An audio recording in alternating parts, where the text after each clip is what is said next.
Welcome, everyone, to Journeys Through the Books of the Prophets. Last week, we did chapters 11 and 12 of Shmuel Bet, the second book of Shmuel. That was the whole story of David and Batsheva.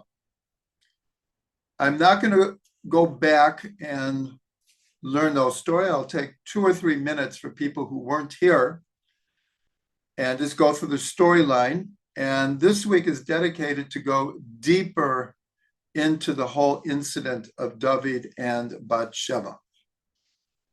So in short, David goes up to the roof.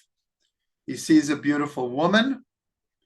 He asks who it is. He's told it's Batsheva, the wife of Uriah Hachiti. He sends for her. They have relations. She becomes pregnant. And David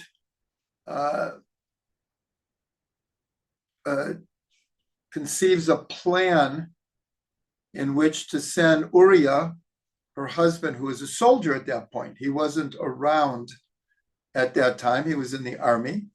They were fighting a war. And he comes up with a plan to send Uriah to the front lines. But first, Uriah comes back and he wants him to go home and have intimate relations with his wife to try to cover up the fact that she is pregnant from him. And he does not go home.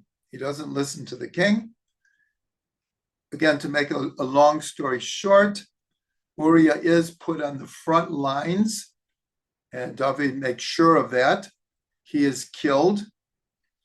And then the prophet comes and tells him a parable of a rich man who has everything in the world, and he has someone on his land who's very poor, who has only one sheep. And the rich man has a guest, and instead of taking from one of his sheep, he takes the lone sheep from the poor man. And when David hears this, he is outraged and says this person should die.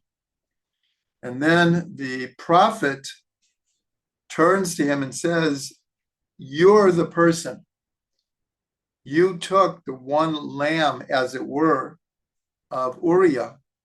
You're the king. You have everything." And David says, "I have sinned to God." God forgives him, but nonetheless, there are going to be consequences. And he's told that the sword will never depart from within his own household, meaning, as we will see as we continue Shmuel Bet, there will be rebellions and wars from his own household, and that the child who will be born will die. And sure enough, the child dies. Then David comforts his wife. They have relations, and they give birth to Shlomo, King Solomon. And the chapter more or less ends with saying how much God loved this child. And he was named Shlomo from the word shalom, but God named him Yedidiah, my beloved one. Yedidiah is very close to David. It's the same root, my beloved one. That is the story. It had obviously a major impact in David's life, as we will explore right now. So the way we ended the class last week was the explanation of the sages as to what happened here. We know that if you just read the text, whether it's in Hebrew or English, without any commentary, many times you don't get an accurate picture, because we can't understand anything in the Torah, anything in the Tanakh, without the oral tradition. And so the sages say a very well-known, famous line, and they say, anyone who says that David sinned is mistaken.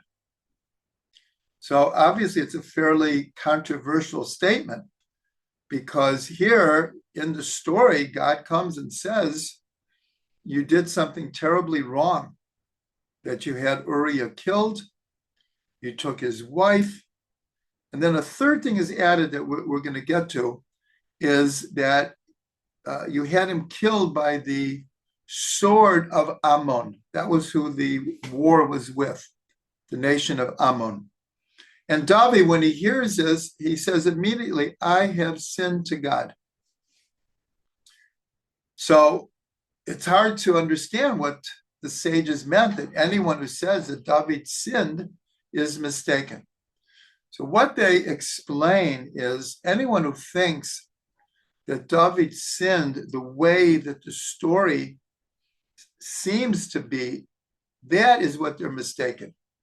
They're not saying that David didn't sin at all, because the text makes it clear that he sinned. And we are going to analyze the 51st Psalm, which was written about this whole incident, where David admits that he has sinned, and he asks God for forgiveness. So it's clear that there's something that was wrong here. Nonetheless, the answer that Chazal give, and I found it in the Zohar today also, they say the same thing, is that there was a tradition, this is what the Gemara says, that in those days, any soldier who went out to battle gave his wife a get, a divorce document, so that if he didn't come back, and if you read the Book of Judges, the Book of Shmuel, these wars, and they list how many tens of thousands of people die. And in Jewish law, if a husband and wife are married and the man disappears, or he's on business, he took a ship to a foreign country and he's not heard of again, if he's a soldier and the body is not recovered, it's a huge problem for the wife, because you can't absolutely prove that her husband is dead. And she becomes what's called an aguna. This is a problem that we still have today. The rabbis do their best to try to solve these situations. But technically, if there's no body or there's no witness, you don't have to have the body, but if you have a witness that says, I saw this person who was killed, then that's enough. And so a man going to war would give his wife a get, so that if he didn't come back, she was already considered divorced from the time that he left.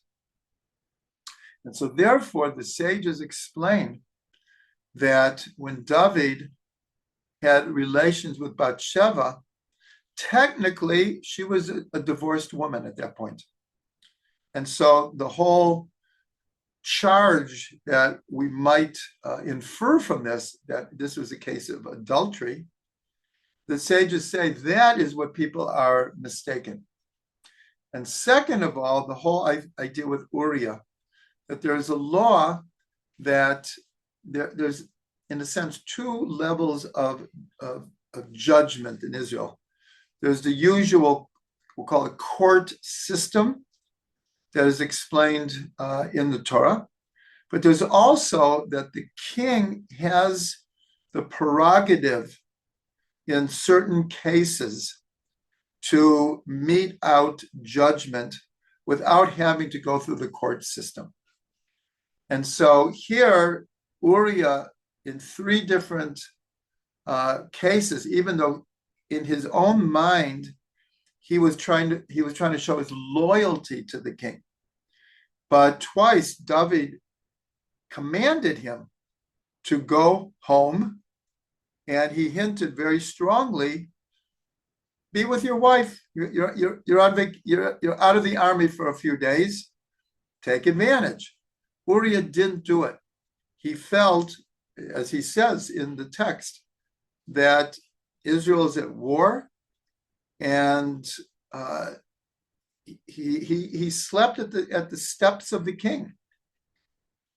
But since technically he disobeyed the king twice, and on a third time, when he was talking to the king, he referred to Yoav, who is the general, as my master.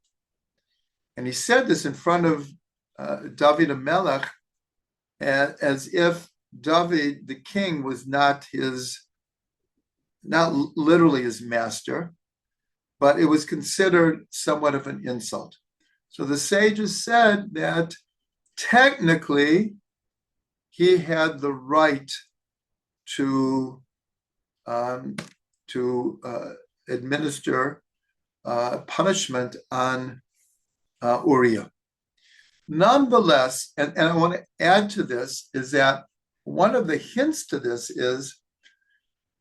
is when David said, I have sinned to God. So it's implied that what he means is I have sinned to God, but these other charges that one might think that I did wrongfully, that I'm not. In other words, she was a divorced woman at that point. Technically, she was a divorced woman. And so therefore, he understood that God was unhappy with him. But what happens after God says what his punishment would be, that the child would die and that the sword would not be taken from his house, and some of his wives, his concubines, would be taken by other men. And all of this happened, as we're going to see as we continue the book of Shmuel. But right after that, the prophet says, God has forgiven you and you won't die. And so the juxtaposition seems a little bit strange that you don't see, let's say, David going through Rosh Hashanah and Yom Kippur and giving tzedakah and praying for months at a time. It almost seems that immediately God forgave him when he said, I have sinned, and he admitted it. And so therefore, that might have been the hint that the sages caught up, that if God forgave him so quickly, then the way that we're reading the text is the more serious charges we can see are probably not true. Nonetheless, all of this is somewhat controversial. Some might look at this and say that the sages are just whitewashing David.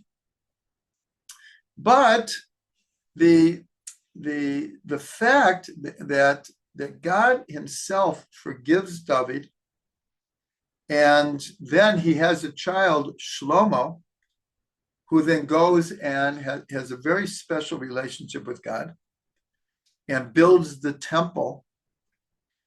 The sages understood that it's not a simple story.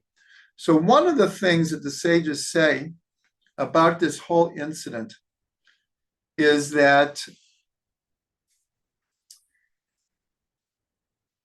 it's considered that David, it's so unexpected that David would have fallen this way, would have gotten involved in this whole story. And they make that statement about another incident in Jewish history, a very important one, about the golden calf. And they said the same thing.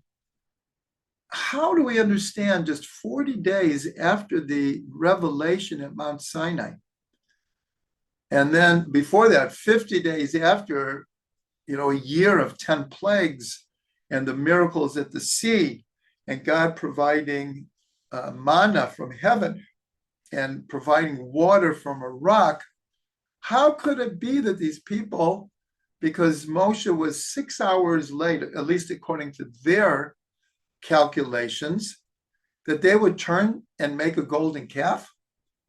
It's like it doesn't register. So in both of these cases, the sages say, so then how did it happen? And they said, for David, in order to show tshuva for the individual and for the people, because afterwards, after Moshe came down and broke the luchot, the tablets, the people did tshuva. And so the sages say, so how did this happen? Why did it happen? In order to show tshuva for the multitude of people. When we get to Psalm 51, we're going to see that David was somewhat aware when he looks back, because he wrote this psalm after the whole incident, and it's part of his tshuva process. Even though God says, I forgive you and you won't die, it's very, very important to understand that David did tshuva for this incident the rest of his life. And it's important to know at what point in David's life did this happen.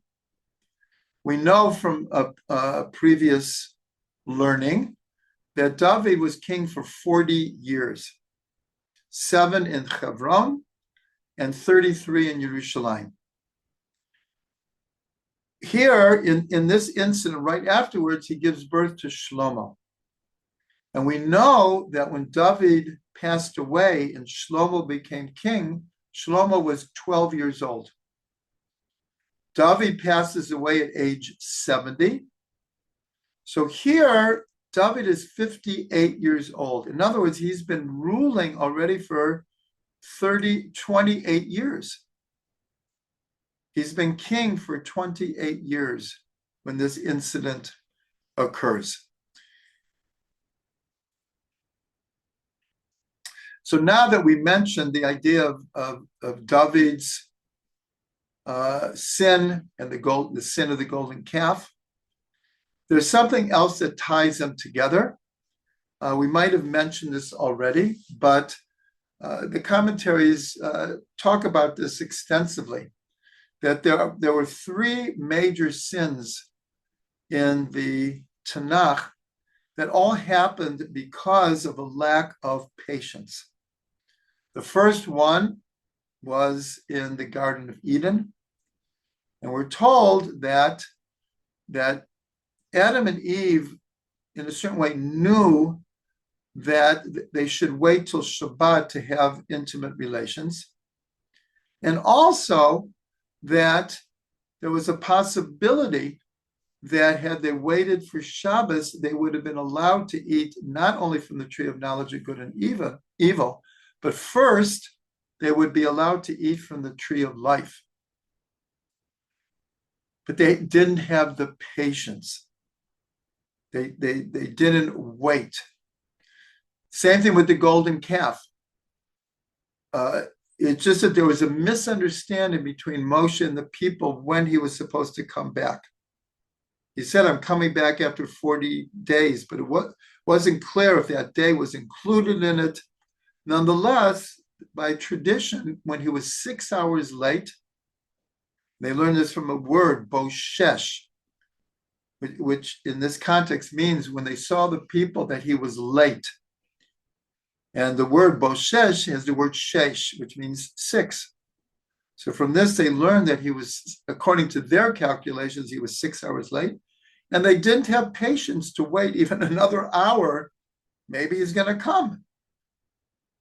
And so here's a second sin, because they just didn't have it's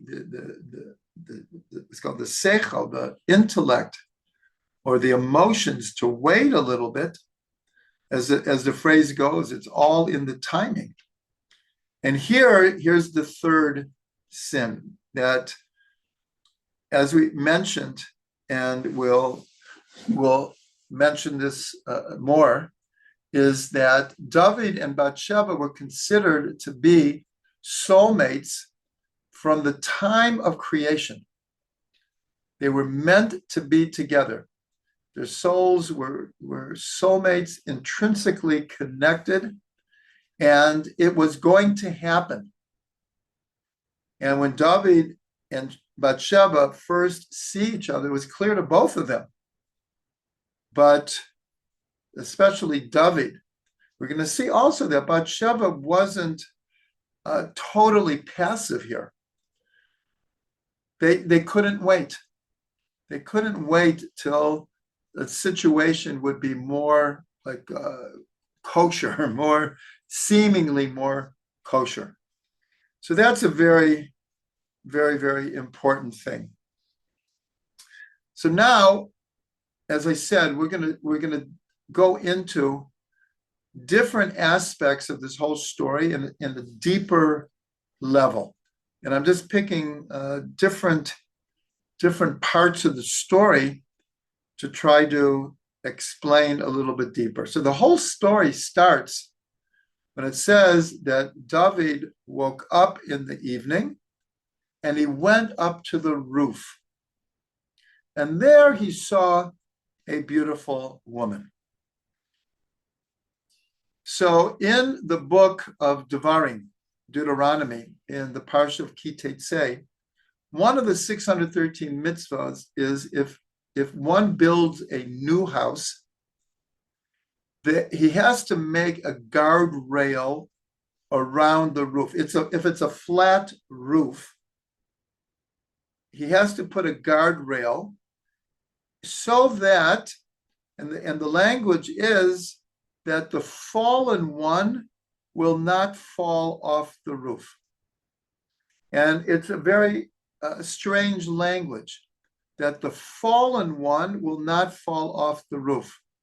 And Rashi comments on it. He needs to explain this. So he says very enigmatically, he says that this person that we're talking about, he is destined to fall off the roof. But just make sure it's not your roof that he falls off. And that's why he's called the fallen one, because either it's a mida keneged, it's a measure for something he did in this lifetime, a previous lifetime. He is destined, he is meant to fall off a roof. But you have to put up a guardrail. It's your responsibility to make sure that it's not off your roof. So there's much discussion about this, many different levels of discussion. But one of the explanations, and this I heard from Rav Ginsburg, is who is being alluded to? Who is this fallen one who is being alluded to? And so therefore, we see in the Gemara that David is called a Nephel. A Nephel means a miscarriage. And it comes from the word nafal, to fall.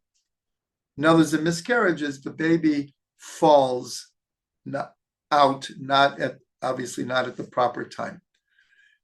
And the question is, why is David called a miscarriage?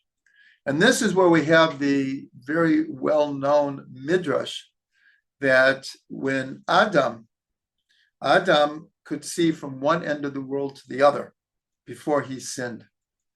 And the midrash says that God showed him a book of righteous people who would be born throughout all of history.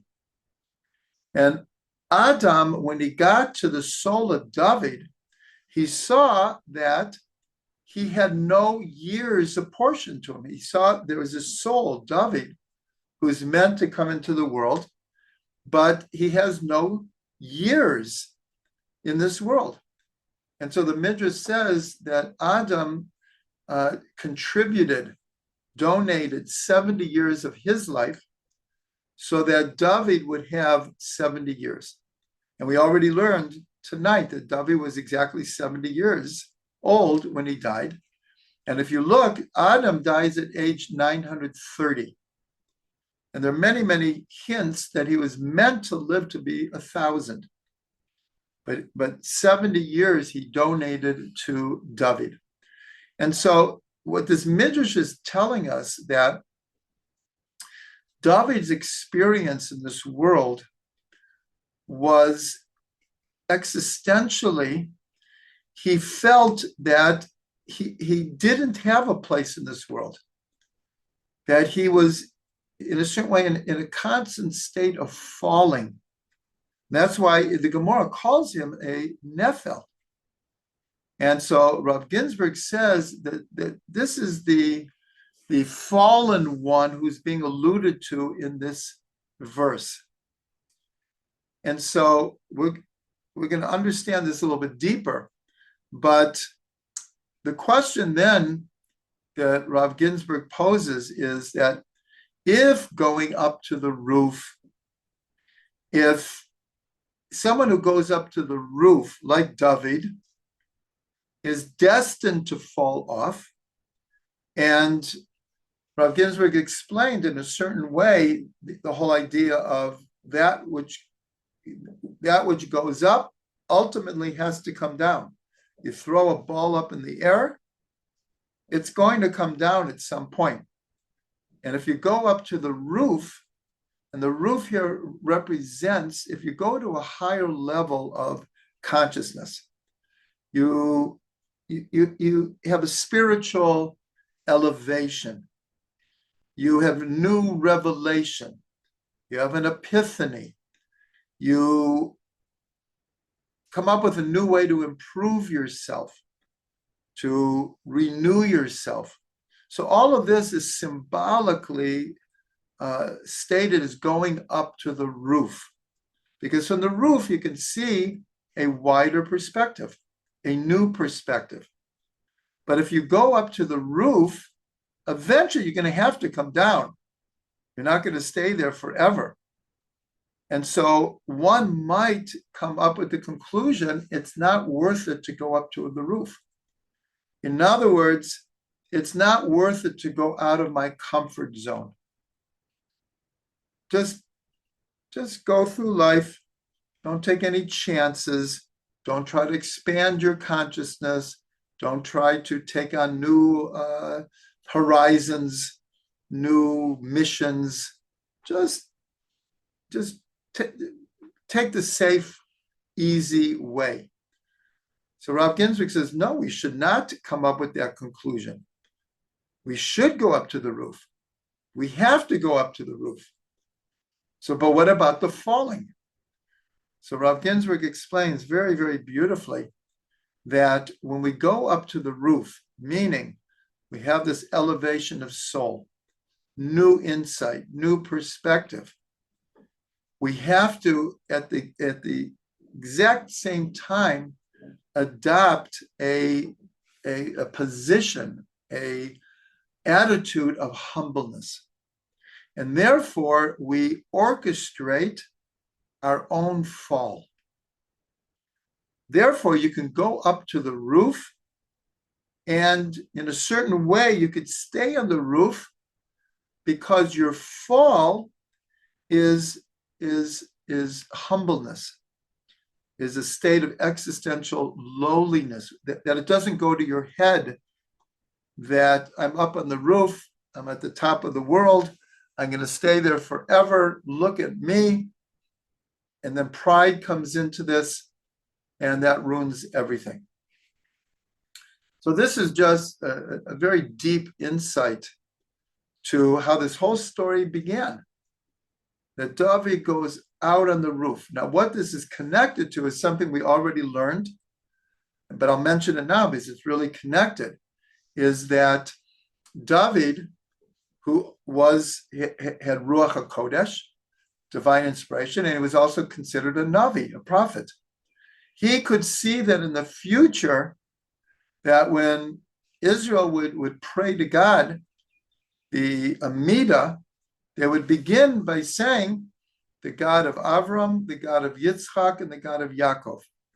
And so David, who, it sounds very prideful, but he he wanted God to acknowledge how much he wanted to be close to him.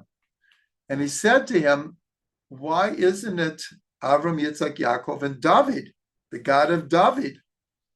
And God said, the difference is I tested Avram, Yitzhak, and Yaakov. We went through this in a previous class. And so David said, so test me. And the Midrash says, so God sent him the test of Batsheva. And so his going up to the roof in a certain way represents his wanting to be considered like Avram, Yitzhak, and Yaakov. He wanted to be counted among these great souls.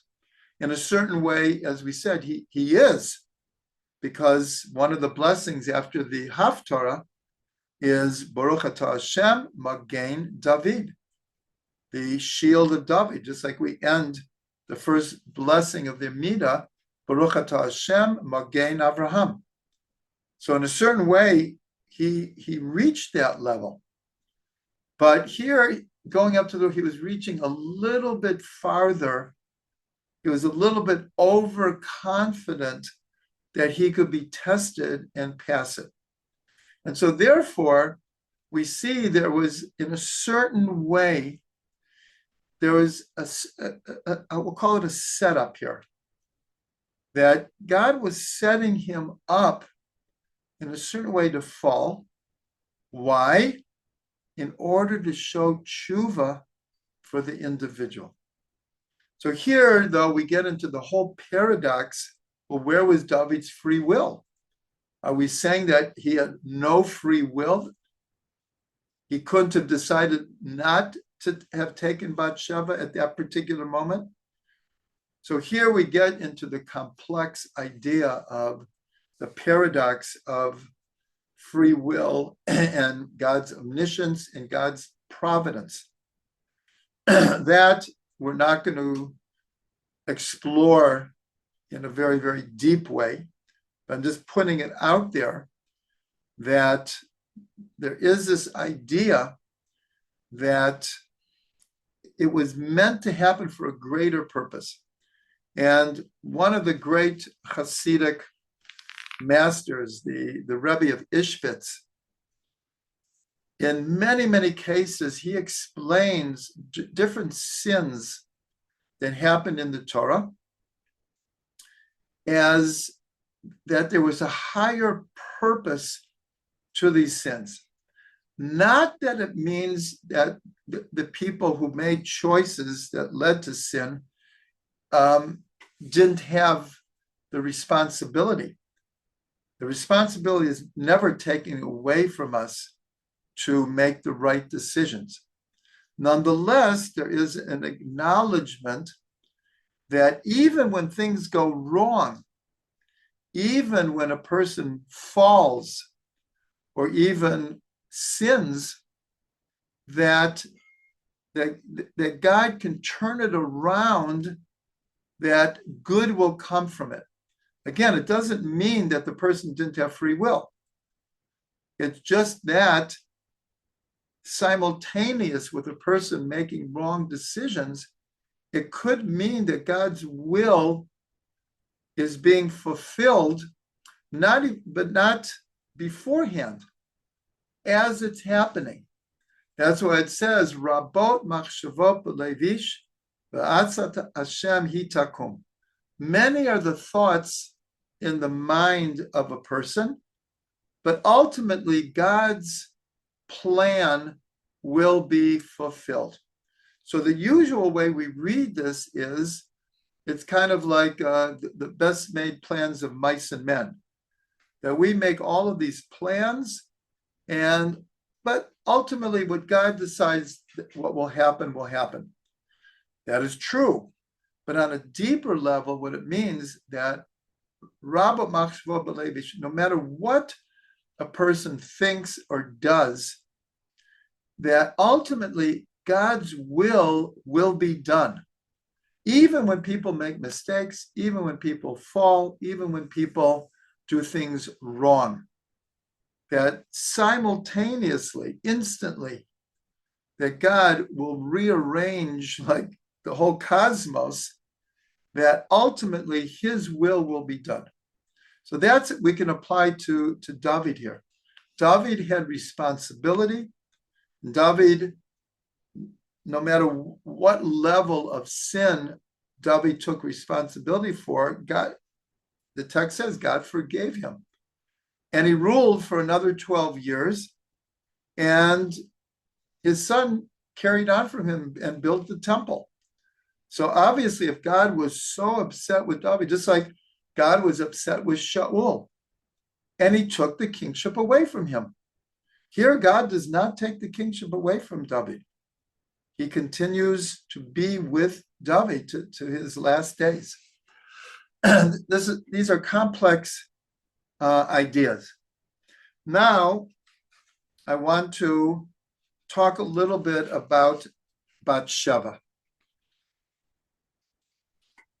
And I'm just going to mention here that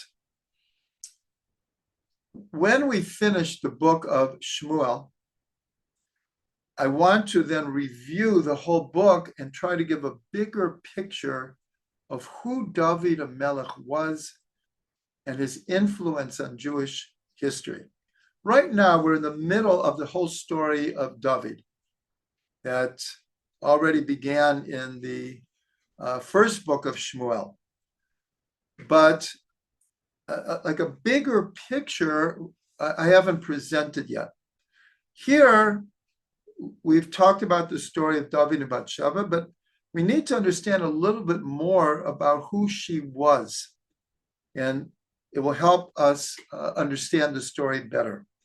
So first of all, one of David's most trusted advisors, an advisor meaning in a Torah way, he was a scholar, he was a Talmid Chacham, was Achitophel.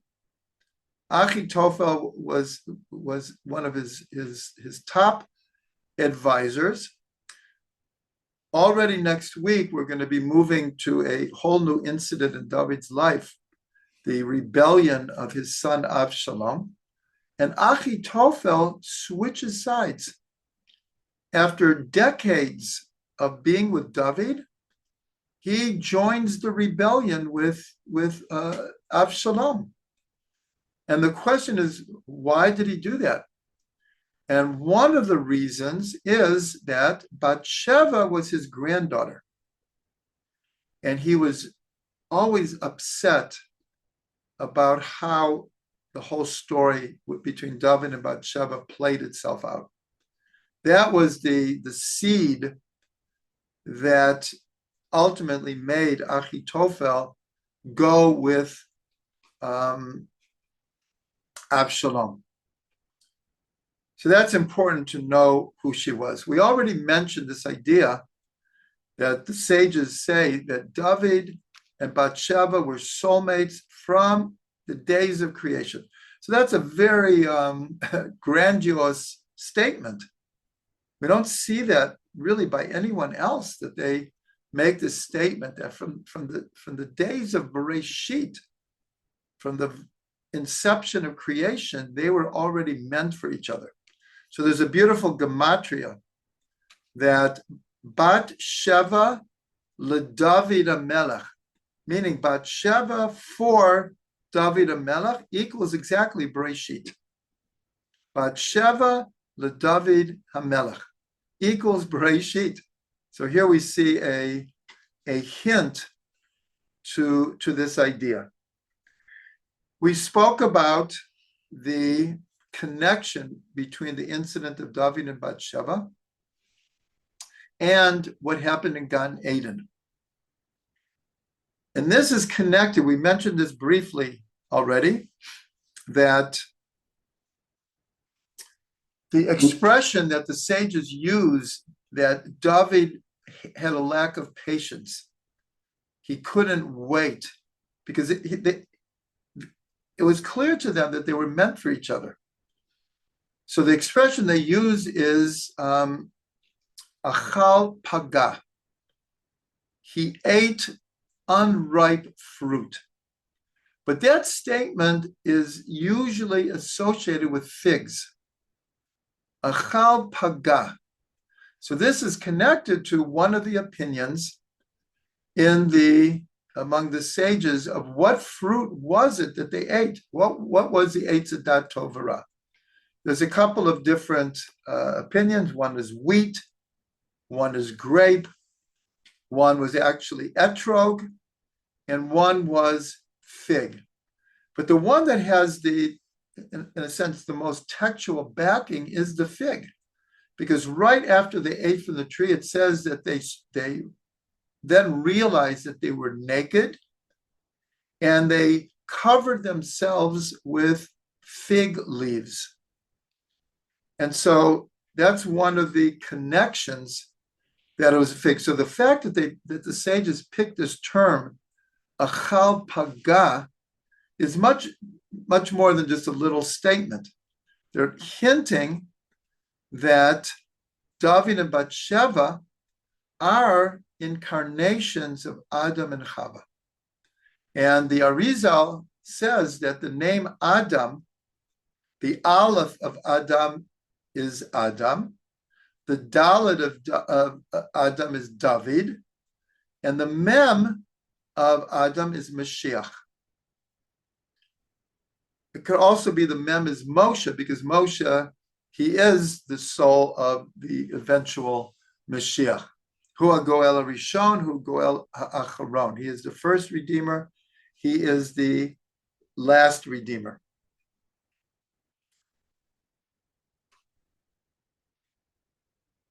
And then there is a teaching, much of it coming from the Arizal. Why is she called Batsheva? Which literally means the seventh daughter. The seventh daughter.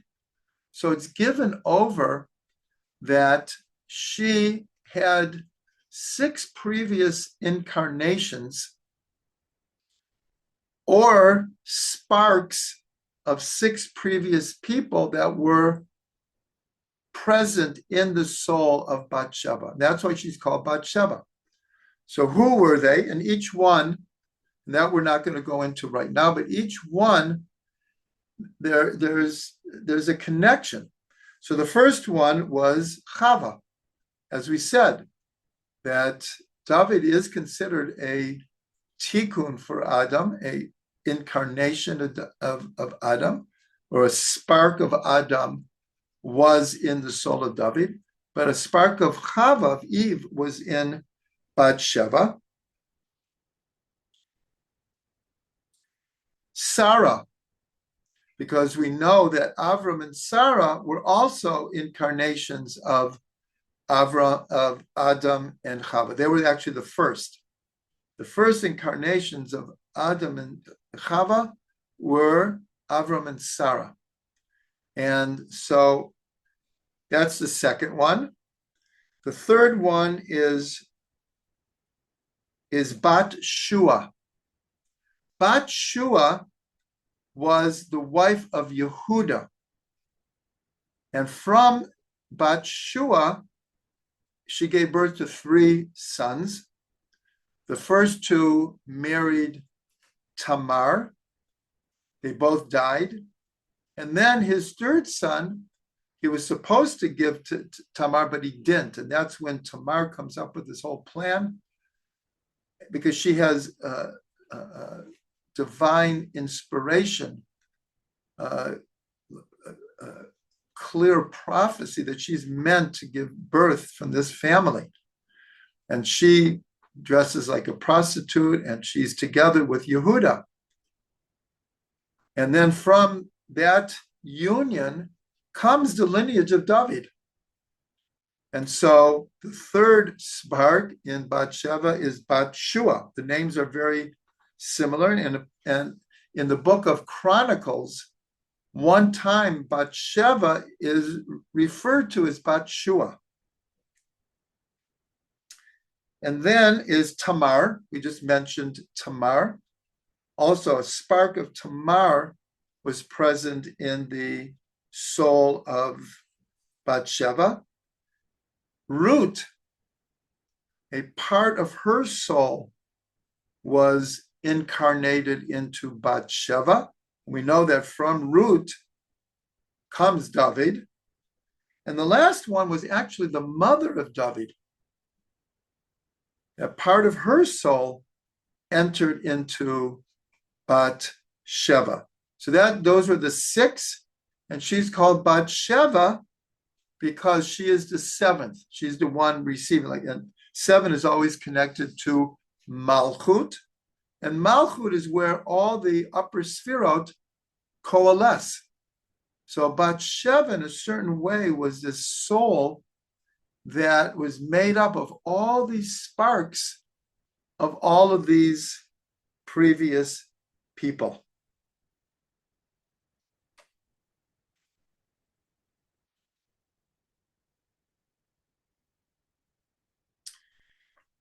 So that's a little bit about the soul of Batsheva. It makes the whole story more rich, complicated, complex, and many, many layers of tikkunim here. Because each of the people that we mentioned, especially going back to Adam and Chava, there is all of these connections and fixings that had to be done. I want to end with looking at Psalm 51. Anyone who has a Tanakh or a book of Tehillim can open up to Psalm 51. We're not going to go line by line, but I'm going to pick out certain insights here. The most important thing is it begins, Lamnatzech Mizmor David. This is for the conductor, a song from David. Bevo elav Natan Navi, when Natan Navi came to David, Kasher ba el Batsheva, when he had come upon Batsheva. So it's clear from the opening that he wrote this psalm as a result of that whole incident. And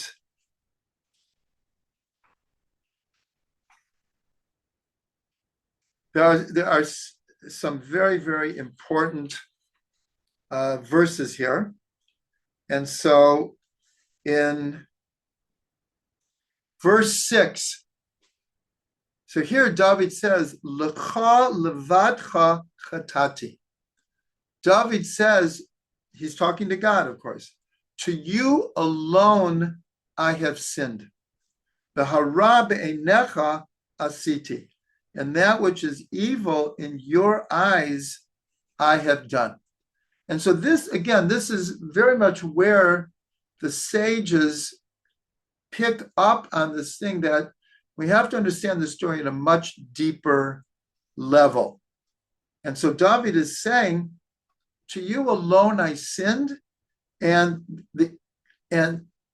I did what was evil in your eyes. That is, David accepts, but he also accepts because it says in the text that God was upset that the way that he had taken Batsheva. In other words, he's not whitewashing his sin completely, because God says specifically through the prophet that is why God is upset about how you took Batsheva, how you had Uriah killed.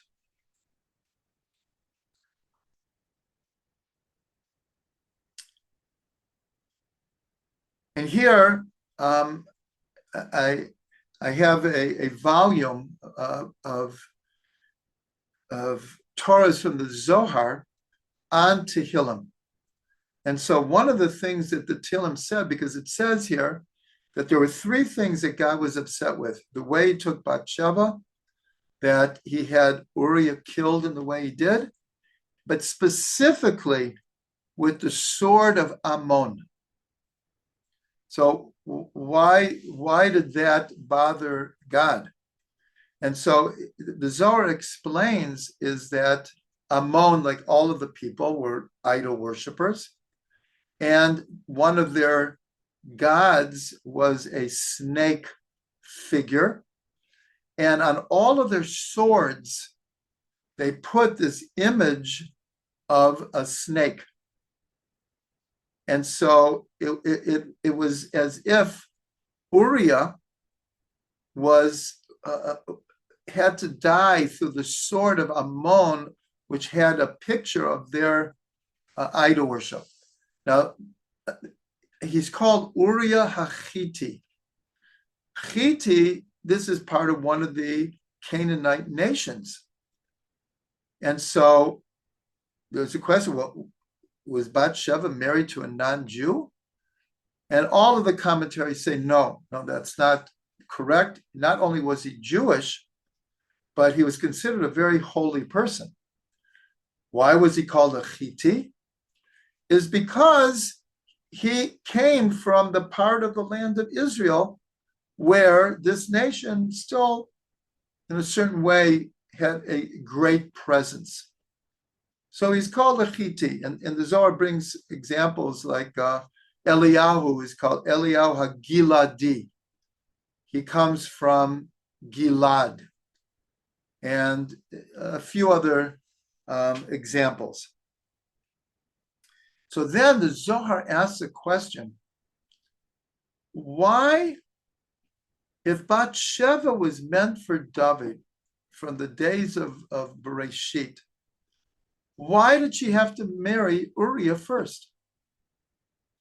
And so the way that Zohar answers, it doesn't give a straight answer in a certain way. It says, this is the same secret as to why Israel had to first be inhabited by these 7 Canaanite nations, and that Israel had to defeat these nations in order to conquer the land. And the Zohar is saying, if you understand that secret, you'll understand why Batsheva had to be married to Uriah first.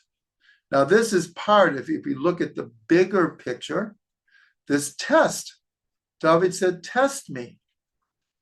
And so God tested him with Batsheva. In other words, the fact that she was married, at least previously before he went to war and he gave her a get, was part of the setup of the test of David. And the same way that when Yaakov fights against the angel, call it the angel of Esav. So we can ask a similar question. Why they were twins, they were in the womb together. Why did Esav have to come out first? If God had already chosen Israel, he had chosen Avram and Yitzhak, why didn't Yaakov just come out first? And he was the firstborn. And like so much of the story would have been so much different. So part of the secret is when he's fighting with the angel and he defeats the angel changes his name and he becomes Yisrael. And the text explains what this word means. Ki sarita im Elokim va'anashim v'tuchal. You fought, you contended with God and man, and you prevailed. And so here, God purposely had Yaakov come out second, that he would have to struggle. And Israel, the nation of Israel, to this day, is very current.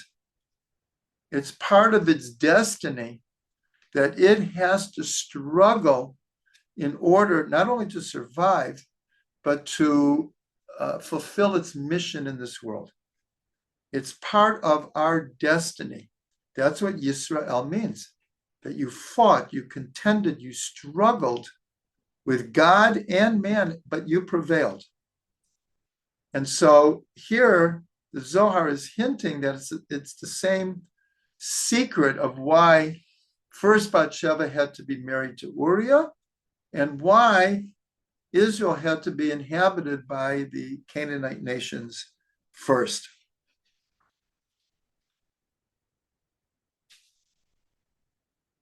Then in the 15th verse, this is where perhaps the source for this idea that how could David have done this? And the answer is in order to teach tshuva to the individual. So in the 15th verse, it says, Alamda b'sha'im darachecha. I will teach sinners your ways. V'chata'im elecha yeshuva. And those sinners to you will return.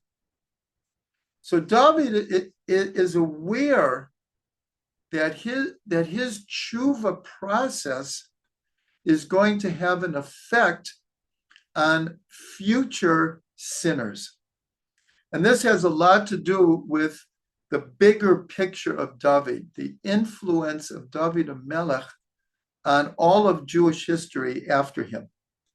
Right now, we're just going to the stories of David, the simple text, trying to understand deeper understandings, but we haven't put all the pieces together to really understand who this soul David was in, as I said, a bigger picture.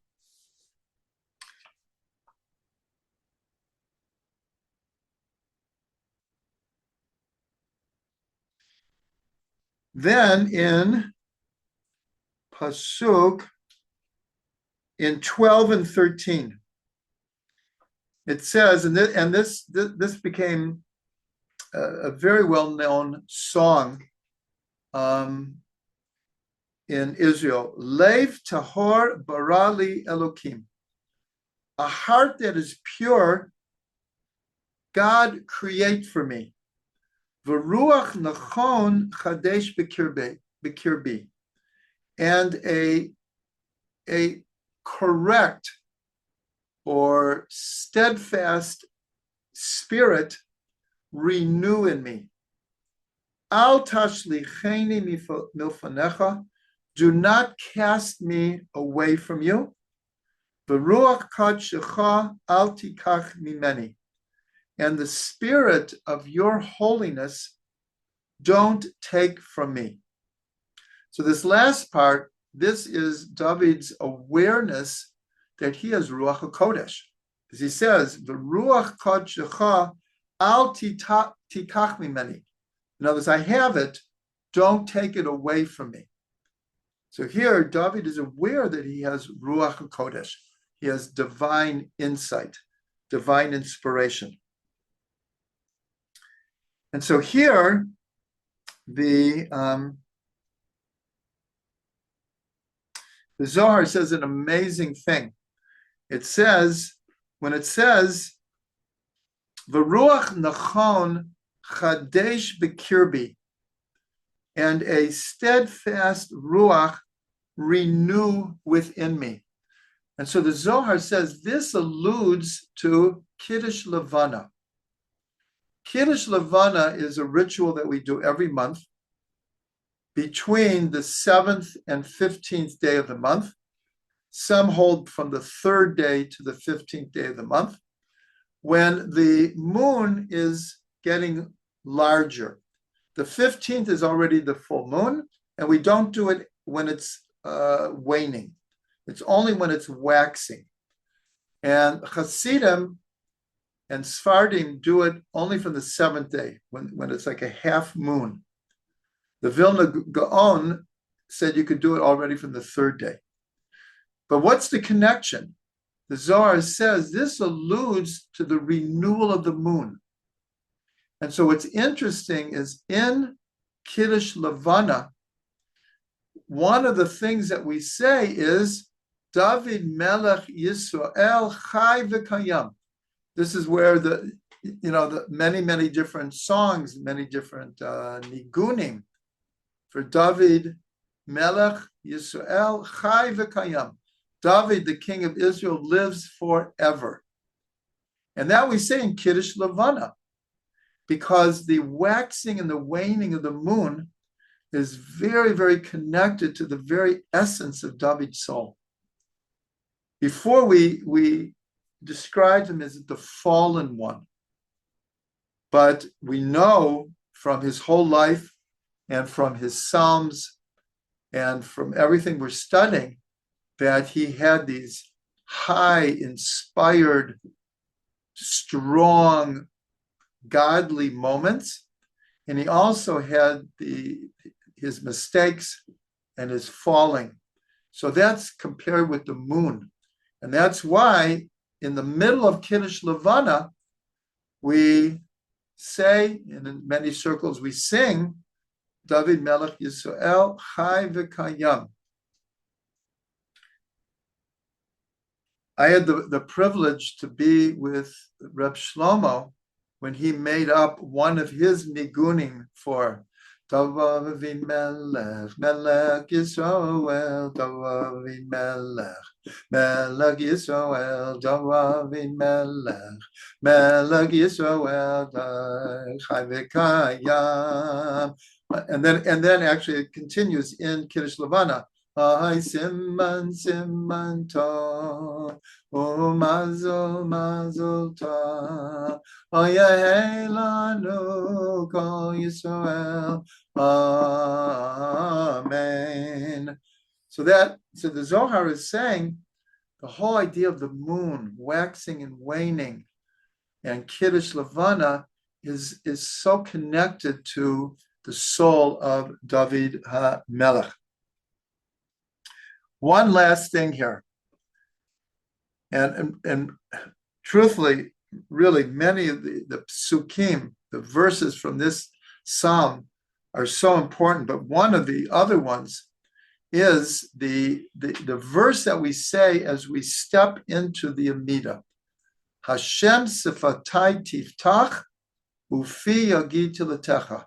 Hashem, open up my lips, and my mouth will recall your praises. This is what we say every time we step into the Amidah, and it comes from this Tehillim, the 51st Tehillim. And so I learned from Rav Ginsburg the first three words, that the name for God here, I said Hashem, but the name is the four-letter name Adonai. Aleph and Daled and Nun and Yud, which is not clear why that name is chosen here for God. But the first letters of this name, Aleph, Daled, Nun, Yud, Sefatai Tiftach, is Eshet, which means wife. And here it's alluding to that the entire concept and spirit of prayer is a very, very feminine energy. The word tefillah is feminine. The word for prayer is feminine. And as quoted many times, David says about himself, Va'ani tefillah. I am prayer. And a bit paradoxically, David is always associated with Malchut, the last of the Sfirot, and Malchut is considered a feminine Sfira. And so Hashem Sefatai Tiftach Eshet is, as we step into prayer, it's even though we're saying open my mouth so I can declare your praises. So that's a very active thing.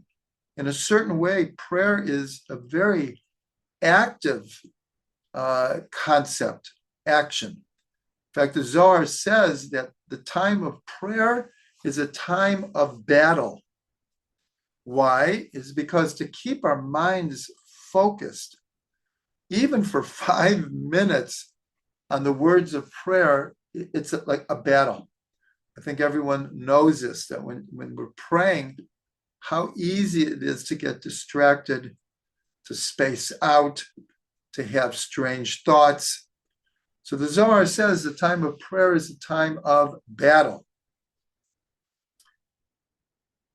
So one last thing, just so we can understand deeply. So why is this name of God used? Now we know that every time it's written, the four-letter name of God, Yud and Hey and Vav and Hey, we pronounce it with the letters Aleph, Daled, and Nun and Yud. And so the Zohar points out that the numerical value of the four-letter name Aleph, Dalet, Nun, and Yud is 65. And it's the same as Heichal. Heichal means like a palace, a sanctuary. And it's used about the Beit HaMikdash, the holy place where the menorah was and the ketoret and the showbread is called the Heichal, the sanctuary. And so every time we say God's name, we use this name, Aleph, Dalet, Nun, and Yud, but it's Yud, K, Vav, K. It's Yud and Hey and Vav and Hey. So this name becomes the sanctuary for the four-letter name of God. And the four-letter name of God is more associated with compassion, love, mercy, and the name Aleph, Dalet, Nun, and Yud, if you switch around the letters, has the word din, which is judgment. And so when we begin our prayer, there's a lot of judgment in prayer.